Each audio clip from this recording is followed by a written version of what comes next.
ሰላም ሰላም ጤና ይስጥልኝ የተወደዳችሁ የዩቲዩብ ቻናሌ ቤተሰቦች እንዴት ናችሁ? ሰላም ናችሁ? በያላችሁበት የዓለም ዳርቻ ሁሉ ሰላም፣ ፍቅር፣ ደስታ መትረፍረፍ ከእናንተ ጋር እንዲሆን እየተመኘውላችሁ ዛሬ ደግሞ ሁለት አጠር ያሉ መረጃዎችን ይዤላችሁ መጥቻለሁ። እስከ ቪዲዮ ፍጻሜው ድረስ አብራችሁን ቆዩ። አይረዝምም፣ በ3 ደቂቃ የማይበልጥ ነው። ስለ አንደኛውና የመጀመሪያው ደግሞ የኮሮና የ24 ሰዓት ውጤት ወይም ደግሞ የ24 ሰዓት ሪፖርት ከፍ ማለቱን ወይም ደግሞ የሱን ውጤት የምነግራችሁ ሲሆን ወደ ሁለተኛው መረጃ ደግሞ ስለ እስክንድር ነጋ የፍርድ ቤት ሂደት እነግራችኋለሁ ማለት ነው። እስከ ቪዲዮ ፍጻሜው ድረስ አብራችሁን ቆዩ። ቤተሰብ ያልሆናችሁ ደግሞ ሰብስክራይብ በማድረግ ቤተሰብ ሆኑ።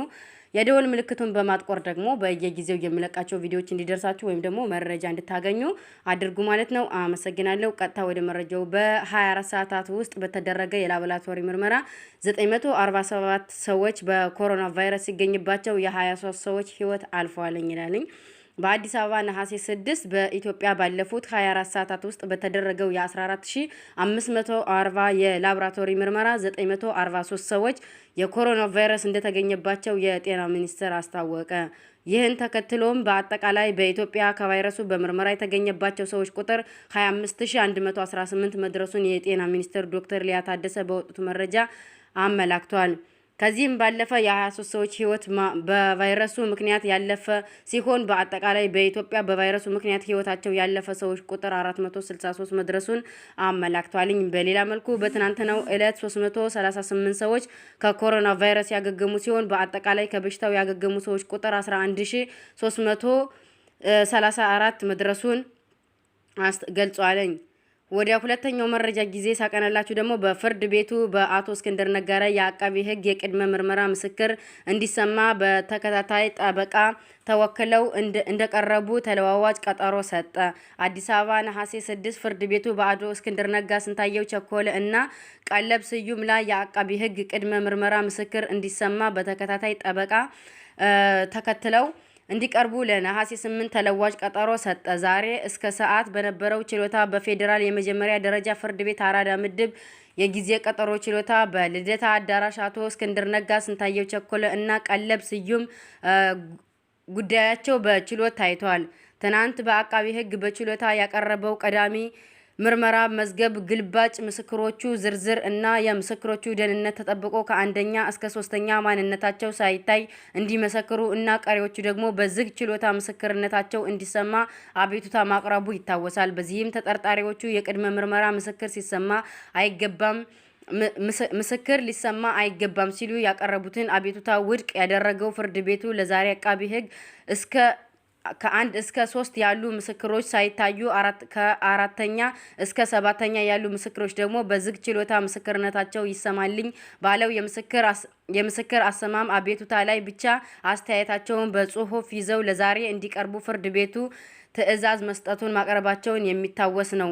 በፍርድ ቤቱ በጽሁፍ የተቀረበው የተጠርጣሪዎች አስተያየት የይዘት በዋና ከ1 እስከ 3 ያሉ ምስክሮች ቁመናቸው ሳይታይ ስማቸው ሳይገለጽ ይመስክሩ መባሉ የመከላከል መብታችን ይጎዳል፣ እንዲሁም ቀሪ ምስክሮችን ሊሆኑ በዝግ ችሎታ ሳይሆን በግልጽ ችሎታ ምስክርነታቸውን ሊሰጡ ይገባል፣ ምስክሮቹም ላይ ጉዳት አያስከትልም በማለት አቃቢ ህግ ማንነታቸውን ሳይገለጽና በዝግ ምስክርነታቸው ይሰጥልኝ ብሎ ያቀረበውን አቤቱታ ውድቅ ይደረግልን ሲሉ አስተያየታቸውን በጽሁፍ አቀርቧልኝ። በዚህም ላይ ምላሽ የሰጠው የፌዴራል ጠቅላይ አቃቢ ህግ ምስክሮች ጥበቃ አዋጅ ቁጥር 699 በ2003 አንቀጽ 4 ላይ የተዘረዘሩ የተለያዩ የጥበቃ እርምጃዎች ውስጥ ለምስክሮቹ ደህንነት ማንነታቸውን ሳይገለጽ ሳይታዩ እንዲሁም በዝግ ችሎታ እንዲመሰክሩ መግለጹን አብራርቷል።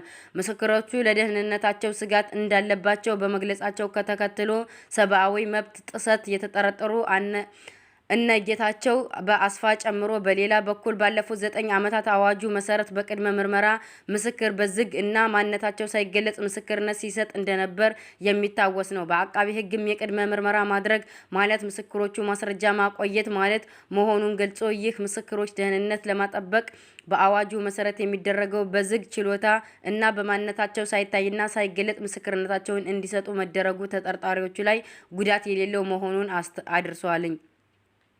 አስረድቷል።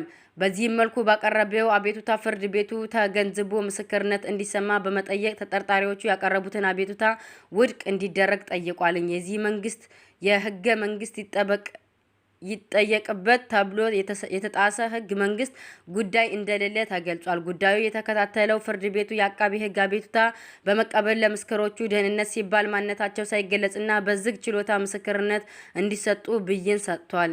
ይህም ተከትሎ አንደኛ ተጠርጣሪ አቶ እስክንድር ነጋ በዘር ማጥፋት ነው የተከሰስ ነው በማለት በዓለም አቀፍ ህግ መሰረት በዘር ማጥፋት የተከሰሰበት በግልጽ ችሎታ እንዲታይ ይደነግጋል ብለው ተነጋግረዋል።